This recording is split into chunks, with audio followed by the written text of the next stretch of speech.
For most of my career, one of the big themes that I've been trying to understand is what is our relationship to infrastructures and to technologies, and how do the things that we build change us? In other words, how do we change the landscapes around us? And in doing so, how do we change who we are?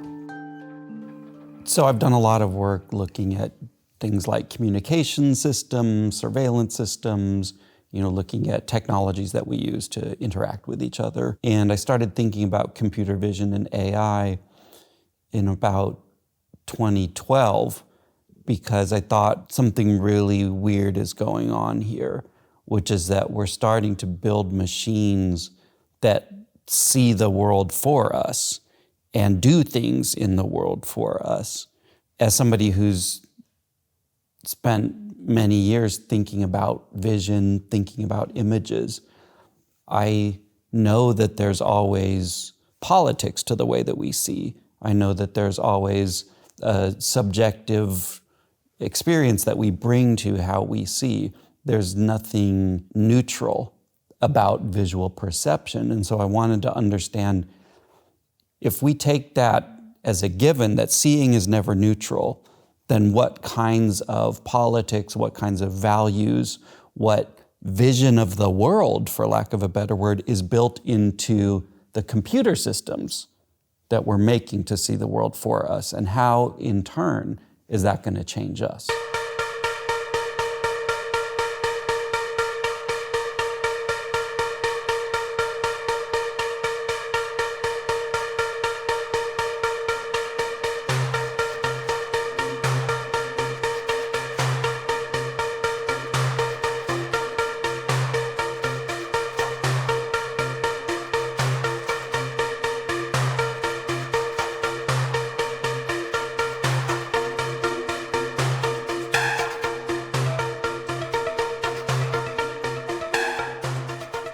I initially was working with computer vision labs, and over time those tools became more accessible. We started building computer vision systems in my studio, and then there was this so-called machine learning revolution that happens in the late 2010s.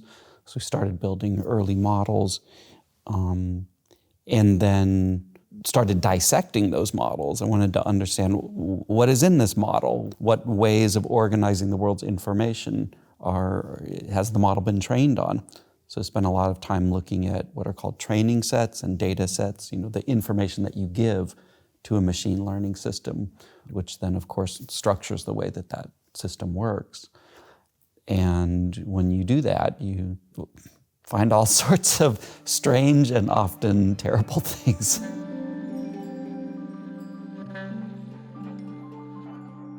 The work here in the exhibition is called From Apple to Abomination.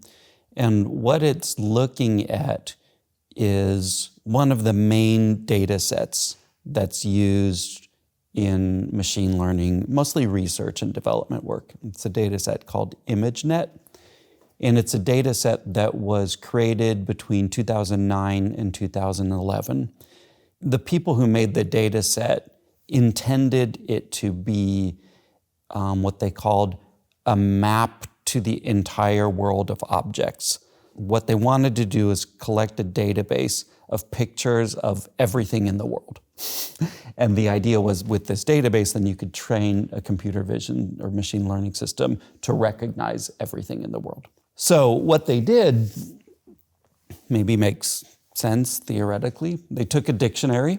They took a special kind of a dictionary where all of the words that meant the same thing only had one entry, right? So there's a lot of words where there's two words, they mean the same thing. So in this dictionary, there's just one entry for it. And what they did was then they took all of the nouns. So they threw away the adjectives and verbs.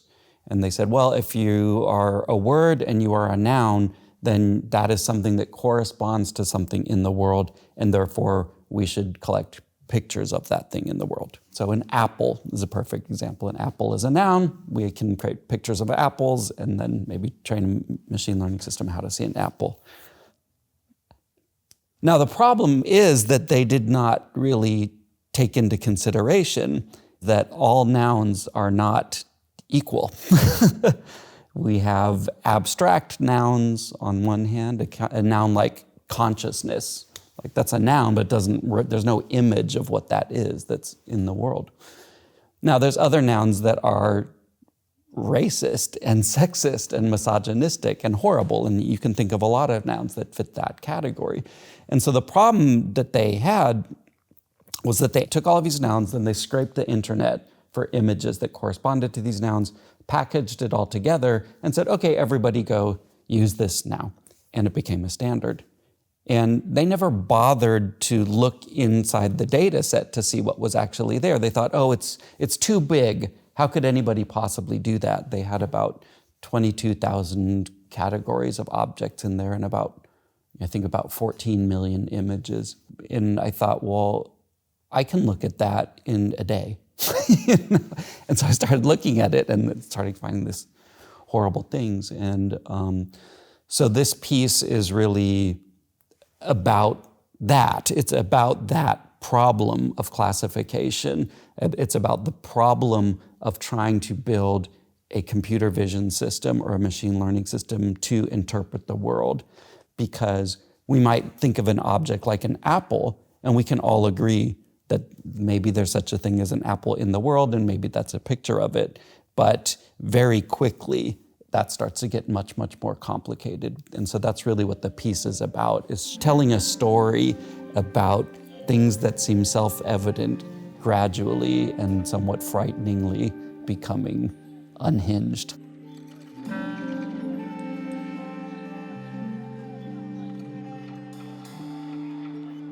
There's many, many problems that you see on this journey, and an obvious one is what we call bias, that if you have a category like CEO, maybe it's all like white guys, and if there's a category like criminal, then it's all black guys. And so you have this racist thing going on, or ethnocentric kind of thing going on very often. But it gets even more complicated than that. You know, if you think of a category like man or woman, you know, we might say, okay, well, in our everyday lives, we walk around and think, oh, well, that's a man or that's a woman. But that's not really how gender works. You know, I think nowadays we ask people how they identify, maybe a man, maybe a woman, maybe neither, maybe both, maybe, you know, it's complex.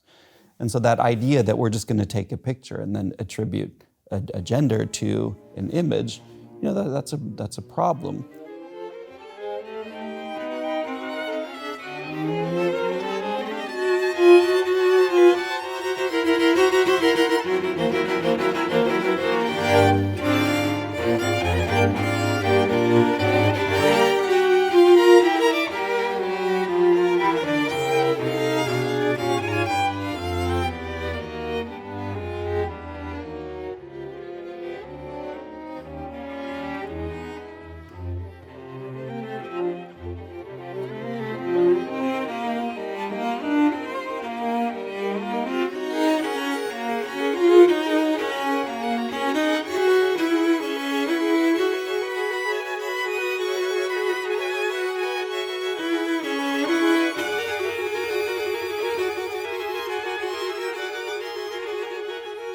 Now it gets even harder than that. Like one might argue, okay, that men and women exist in the world, and there's some kind of relationship between masculinity and the human condition or whatever.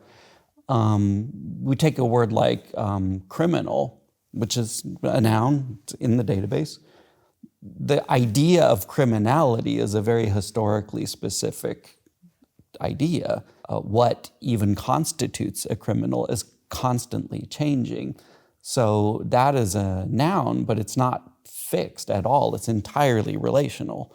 And so how could you have an image of that? It makes no sense. That's the kinds of problems that you start to see. And they're complex problems, right? And when you talk to people in the industry, they'll think, oh, well, we'll fix this with more data. And the argument that I make is that these are not solvable problems with computers because these are not quantitative questions. These are qualitative questions, they're cultural questions, they're historical questions, they're political questions.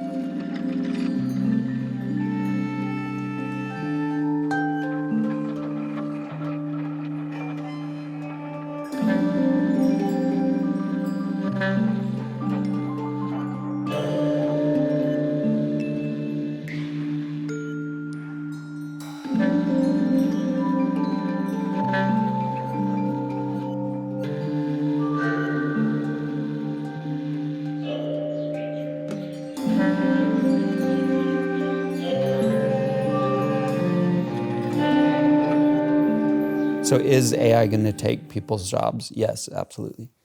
Is AI going to increase economic inequality? Yes, absolutely. So there's problems with both of those.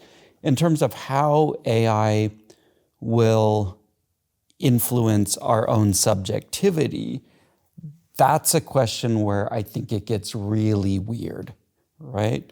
We have the beginnings of that with what are essentially surveillance systems using AI.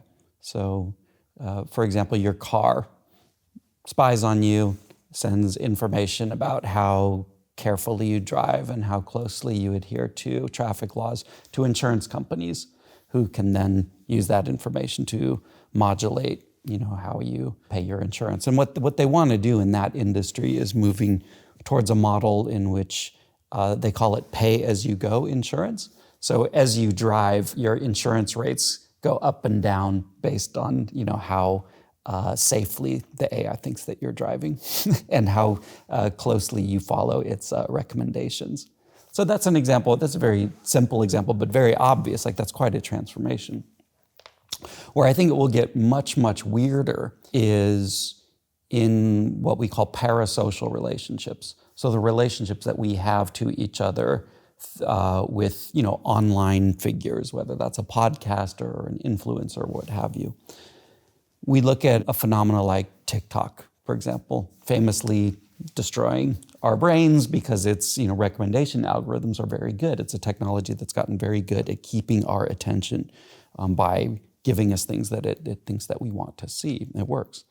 Now, there has, of course, been over the last, really year or two, this turn towards generative AI, towards making images, towards making texts, towards making videos. Obviously, something like ChatGPT would be in this Mid-Journey, Stable Diffusion, these sorts of tools. Now, what is going to happen is that increasingly the entities that we interact with online will be generated for us individually, right?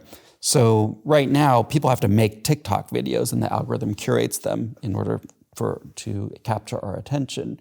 In the very near future, those videos or that media will just be individually generated for us, right? And the machine learning system will learn what we are reactive to most.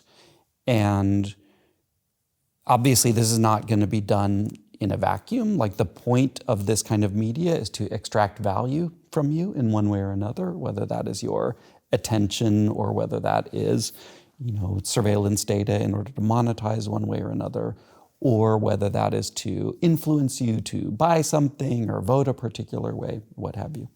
And that's where I think this starts to get really weird, where we increasingly will be living in a world where each of us, the media that we interact with, will be individually generated for each of us and will contain dramatically different worldviews that are attempting to manipulate us in ways that are precisely tailored to our own individuality. And this, of course, will, amplify a lot of trends that we've been seeing already. Things like polarization, people having the lack of a shared worldview, the political manipulation, obviously, things like disinformation. I think that's going to be far more dramatic than what people are imagining. My concern is that although that these types of media will create different worlds for each of us that will have not that much overlap with one another. And when you do that, I'm not sure how you have a concept like democracy.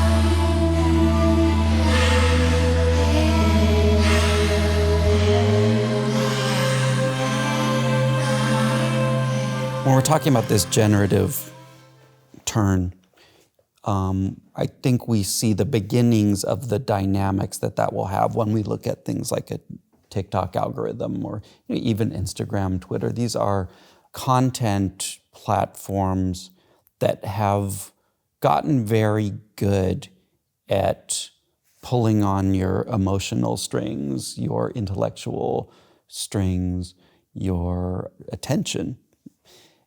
And with generative media, that process of doing that will become much more efficient, for lack of a better word. In other words, I'll be able to generate media for you and measure the reaction that you have that, and very quickly learn how to optimize something for you. My goal in generating media for you, it is to sell you advertisements, right? And people think that that's the end of it, but no, that's the beginning of it. I want to extract value from you. So your attention is a kind of value, but I can also try to get you to buy something. That's a kind of value. I can try to get you to vote in one way or another, have a political position. I can get you to try to adopt a particular identity that is going to have certain economic interests associated with it. I can extract information to you that's useful far beyond advertising. If I know about what kind of food you eat, I can sell that to your health insurance company. If I know, how you drive, I can sell that to your auto insurance company. But there's a lot to be done here. So this does create a world that is characterized by cultural, political, and social atomization. Like that's a feature of it. That's the point, right? And why is that bad? I think we've seen the beginnings of why that's bad already with, certainly in the United States where I'm from, you're seeing the most bizarre forms of politics kind of emerging from the fact that we're increasingly not living with the same worldview. That can go much, much further, We're just seeing the beginnings of that. So I think when we ask the big question, why is that bad? I think ultimately 2 reasons. One, it is a process by which increasingly the market or the economic system is turning us against ourselves in order to extract value, right? So you can think about it as a kind of colonization or an extractive practice from places that previously were not subject to a market logic, right? So you can think about it as being analogous to like a process of colonization or a process of occupation. These are the kinds of metaphors that I would use for that. But it's our everyday lives, it's our brains, it's our subjectivities. The other thing that is bad about that is you will increasingly have a world in which consensus will be impossible because there is no basis for that. And the consequence of that is I don't know how you have a coherent political system when that is the culture that you're living in. And Thirdly, this will benefit very few people a great deal, but that will come at the expense of everybody else. And so we're again seeing this question of inequality is very much a part of that.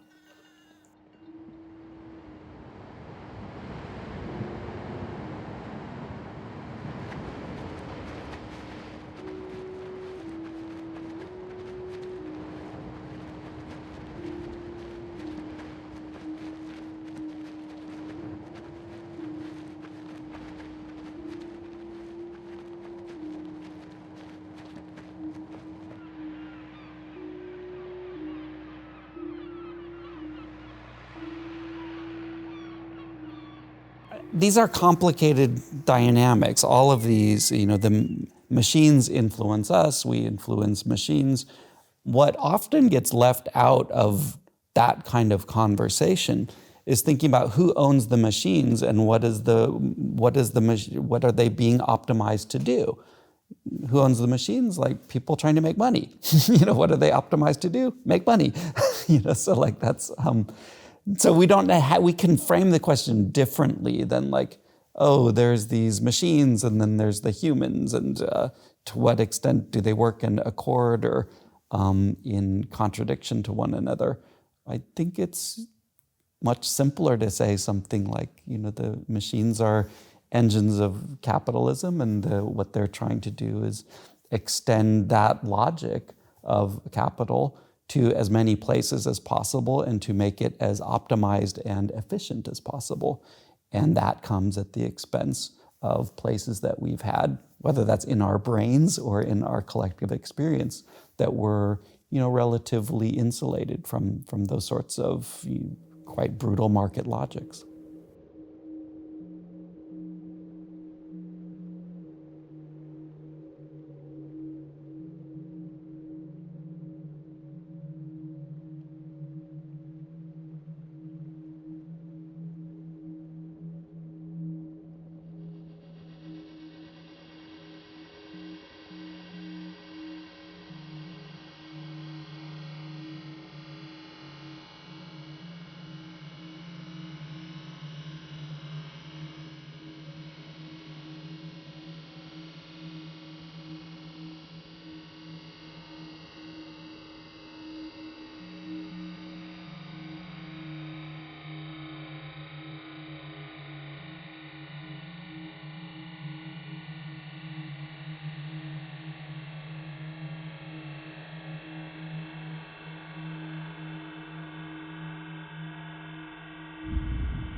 So I think in the work that I do very broadly comes out of a landscape tradition, if you want to think about it that way, looking at the world and also trying to understand how we are looking at the world. Obviously, with machine vision and computer vision, it becomes how is the world looking at us, right?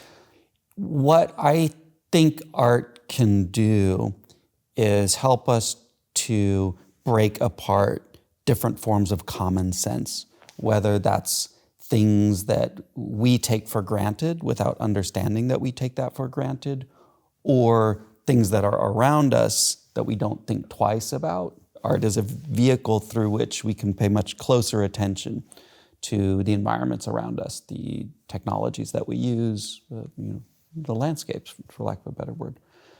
And art can uniquely allow us to help us learn how to see them. And I say see very literally. Art can show you something that a newspaper article cannot show you, that a journal article cannot show you, that a book cannot show you. It can literally help you learn how to see. So in terms of